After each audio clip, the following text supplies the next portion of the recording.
பாருங்க சிவம், இன்னைக்கு நம்ம எங்க வந்திருக்கோம் பாத்தீங்கன்னா தூண்டி கருப்பண்ணசாமி கோவில். இந்த கோவில் எங்க இருக்குன்னு பாத்தீங்கன்னா திருச்சி மாவட்டம் வளநாடு அப்படிங்கிற ஒரு ஊர்ல தாங்க இந்த கோயில் அமைஞ்சிருக்கு. இந்த கோயில பாத்தீங்கன்னா லட்சக்கணக்கான வேல்கள் இருக்குங்க.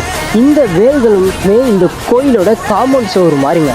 இந்த வழியா பாத்தீங்கன்னா பெண்கள் அனுமதி கிடையாது. கருப்பசாமியில இருந்து ஒரு 50 அடி தள்ளி ஒரு இன்னொரு பாதை போட்டிருக்காங்க. அங்கதான் பெண்கள் அனுமதி, இங்க வந்து ஆண்கள் மட்டும் தான் அனுமதி. இங்க இன்னொரு சிறப்பு இருக்குங்க, அதையும் காட்டுறேன். இந்த கோயிலுக்கு ஹைலைட் என்னன்னு பாத்தீங்கன்னா, இங்க அதாவது நம்ம தமிழ்நாட்டோட குடிமகன்கள் இருக்காங்கல்ல, அவங்களாம் வந்துட்டு அவங்க மனசை கட்டுப்படுத்த முடியாம இருப்பாங்க. சில பேர் குடியை நிப்பாட்டணும் அப்படின்னு நினைச்சிருப்பாங்க, நிப்பாட்ட முடியாம இருந்திருக்கும். இந்த கோயிலோட ஹைலைட்டு, இங்க வந்து இந்த தூண்டி கருப்பு கிட்ட சத்தியம் பண்ணி ஒரு கயிறு கட்டினாங்கன்னா 6 மாசத்துக்கோ 1 வருஷத்துக்கோ இல்ல லைஃப் லாங்கோ அவங்க சத்தியம் பண்ணி எத்தனை நாளைக்கு கட்டுறாங்களோ அப்ப குடிக்க மாட்டாங்க. இங்க பாத்தீங்கன்னா டெய்லியும் ஆயிரக்கணக்கான மக்கள் வந்துட்டு போயிட்டு இருக்காங்க. இப்ப இங்க வந்திருக்க மக்களோட கோரிக்கைகளை கேட்போம். ஆனே, இந்த கோயில்ல மெயினா எல்லாரும் எந்த விஷயத்துக்காக வர்றாங்க? எந்த விஷயத்துக்கு வர்றாங்கன்னா தண்ணி அடிக்க கயிறு கட்டுறதுக்கு வர்றாங்க அதிகமா. அதாவது இந்த கயிறை கட்டிட்டாங்கன்னா அந்த கயிறு கையில இருக்க வரைக்கும் தண்ணி அடிக்க மாட்டாங்க, அப்படித்தானே? ஓகே, ஆனே நீங்க எதை சொல்றீங்களா? இந்த கோயில்ல ஏதாவது வேண்டுதல் பண்ணா அந்த வேண்டுதல் நிறைவேறுது. இத்தனை லட்சக்கணக்கான வேல் இந்த கோயிலை சுத்தி மூடிருக்காங்க. இந்த கோயிலுக்கு இந்த கோட்டைக்கு இது வந்து என்ன சொல்றதுன்னா ஒரு வேலி மாதிரி, காம்பவுண்ட் சுவர் மாதிரி இத்தனை வேல் ஊழியிருக்காங்க. இத்தனை வேலுக்கு காரணம் என்ன? வேண்டுதல்னால இந்த வேல் ஊழியிருக்காங்களா? வேண்டுதலுக்காக தான். வேண்டுதல். நீங்க எதுக்கு நான் கயிறு கட்ட வந்திருக்கீங்களா? இல்ல, நான் கல்யாணம் நார்மலா சாமி கும்பிட இப்போ சாமி கும்பிட மாதிரி வந்திருக்கேன். இங்க கல்யாணம் நல்லா இருக்கிறதுக்காக வேலை வந்திருக்கேன். வேண்டுனது வேண்டுன மாதிரி நடக்குதுங்க. நீங்க இருக்க வேலை பார்த்தே தெரிஞ்சுக்கலாம். லட்சக்கணக்கான வேல் இருக்கு. அதாவது என்ன வேணும்னாலும் இந்த கோயில்ல. அக்கா, நீங்க இங்க வந்திருக்கீங்க, இந்த கோயிலை பத்தி எதுவும் சொல்ல முடியுமா? உங்களுக்கு தெரிஞ்ச விஷயத்த எதுவும் சொல்ல முடியுமா? நாங்க அந்த கோயிலுக்கு ஒரு வேண்டுதலை பண்ணோம்.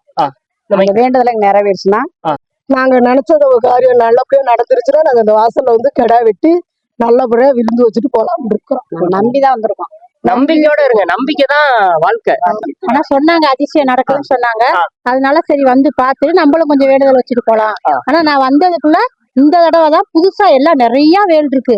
அதனால ஏதோ ஒரு அதிசயம் நடக்கும் அப்படின்னு வேண்டுதல் வச்சுட்டு வந்திருக்கோம். எல்லாமே ஒரே ஊருக்காரங்க, ஒரே கோரிக்கையா வந்திருக்கீங்க. ஒரு தமிழ்நாட்டோட கோரிக்கைங்க சார், ஊரோட கோரிக்கை இல்ல. நாங்க மனசுல நினைச்சுட்டு வந்து தமிழ்நாட்டு மக்களோட கோரிக்கை. நாங்க ஒரு ஊருக்காரங்க மட்டும் இங்க வேண்டுதலுக்கு வந்திருக்கிறோம். இந்த ஊருன்னு சொல்லுங்க. அருகில் உள்ள குளத்துல இருந்து வர்றோம் சார். எந்த மாவட்டம்? கரூர் மாவட்டம். கரூர் மாவட்டம் பேரூர். கூடலூர் கிராமம் பேரூர். அது என்ன கோரிக்கைன்னு சொல்ல முடியுமா? எல்லாரும் கோரிக்கை எங்க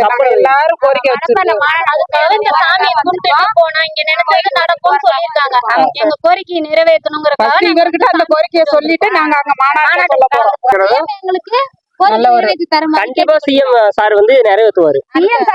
இந்த கருப்பசாமி சொல்லுவாரு, சொல்லி நிறைவேற்றி வைப்பாரு நம்பிக்கை. இவ்வளவு பெரிய 21.25 அடி வேலு, பெரிய வேலா ஊழியிருக்காங்க. அவங்க கிட்டே கேட்போம். சொல்லுங்க. நான் வந்து மருங்காவரி ஒன்றிய கவுன்சிலர், தேமுதிகவுல நான் ஒன்றிய கவுன்சிலராக வேண்டிக்கிட்டேன். 10 வருஷத்துக்கு முன்னாடி வேண்டுதல் வச்சுக்கிட்டேன்.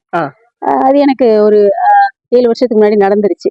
போன 2019 கவுன்சிலர் ஆயிட்டேன். கவுன்சிலர் ஆயிட்டேன். எனக்கு வேலி இப்பதான் வச்சிருக்கேன்.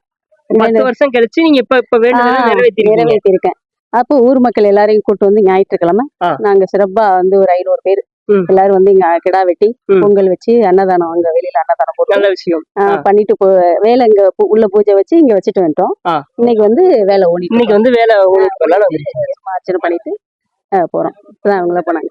இப்ப இதே மாதிரி உங்களுக்கும் ஏதாச்சும் முக்கியமான விஷயம் நடக்கணும்னா நம்ம தூண்டி கருப்பசாமி கோவிலுக்கு வாங்க, ஒரு வேண்டுதலை வைங்க, ஐயா நிறைவேற்றுவாரு. இப்ப இந்த வேலை பார்த்திருப்பீங்க, முன்னாடி எல்லாருமே இன்டர்வியூ கொடுத்துருந்தா பார்த்திருப்பீங்க. ஒரு தமிழ்நாட்டு பிரச்சனைக்காகவே வந்து வேண்டியிருக்காங்க. அந்த தமிழ்நாட்டோட பிரச்சனை சீக்கிரத்துல தீரப்போகுதுங்க. உங்க பிரச்சனையும் சீக்கிரமா தீர்க்கணும்னா நம்ம தூண்டி கருப்பண்ணசாமி கோவிலுக்கு வாங்க, வேண்டுதலை வைங்க. அது மட்டும் இல்லைங்க, இந்த கோயிலுக்கு சிறப்பானது தமிழ்நாட்டோட குடிமகன்கள் குடிக்க வேணாங்கிற மைண்ட் செட்டுக்கு போனாலும் அவங்கள குடிக்க வச்சிடறாங்க. குடிக்க கூடாதுங்கிறதுக்காக தான் இந்த கோயில்ல வந்து கயிறு கட்டுறாங்க. 6 மாசம் 1 வருஷம் லைஃப் லாங் இந்த கயிறை கட்டிட்டு போயிட்டாங்கன்னா அவங்களுக்கு குடிக்கிற எண்ணமே வராது, கயிறு கையில இருக்க வரைக்கும்.